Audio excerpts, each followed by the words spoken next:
Friends வணக்கம் friends. மாடி தோட்டம் ஃப்ரெண்ட்ஸ், கொஞ்சம் லாங் பேக் கழித்து மறுபடியும் ஒரு வீடியோ போட்டிருக்கோம். இது வந்து ஹைப்ரிட் செம்பருத்தி ஃப்ரெண்ட்ஸ்.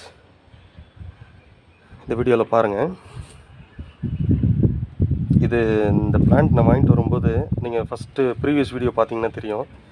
இது ரொம்ப மோசமாக இருந்தது இந்த பிளான்ட்டு. இப்போ பார்த்தீங்கன்னா நிறைய மொட்டுக்கள் விட்டு நல்லா சூப்பராக வந்திருக்கு பாருங்கள். ரீசன் நம்ம இதை மெயின்டெனன்ஸ் பண்ணுறது தான் ஃப்ரெண்ட்ஸ். எவ்வளோ சூப்பராக வந்திருக்கு பாருங்கள். இது ஹைப்ரிட், நிறைய மொட்டுக்கள் சூப்பராக இருக்குது. ஸோ நிறைய இந்த ஃப்ளவர்ஸ் வீடியோ, பிளான்ஸ் வீடியோ உங்களுக்கு போட்டுகிட்டே இருக்கேன். நல்லா லைக் பண்ணி கமெண்ட் பண்ணி ஷேர் பண்ணுங்கள் ஃப்ரெண்ட்ஸ். ஸோ அப்போ தான் நிறைய வீடியோஸ் உங்களுக்கு நான் அப்லோட் பண்ணுவேன், நிறைய டிப்ஸ் நான் உங்களுக்கு கொடுக்க முடியும். ஸோ உங்களோட சப்போர்ட் தேவைப்படுது. ஸோ நீங்கள் சப்போர்ட் பண்ணுற விஷயத்தில் தான் நானும் கொஞ்சம் என்கரேஜ்மெண்ட்டாக நானும் பண்ணுவேன். ஸோ இந்த வீடியோ பார்த்துட்டு லைக் கமெண்ட் ஷேர் பண்ணிக்கோங்க ஃப்ரெண்ட்ஸ். Thank you so much. பாய்.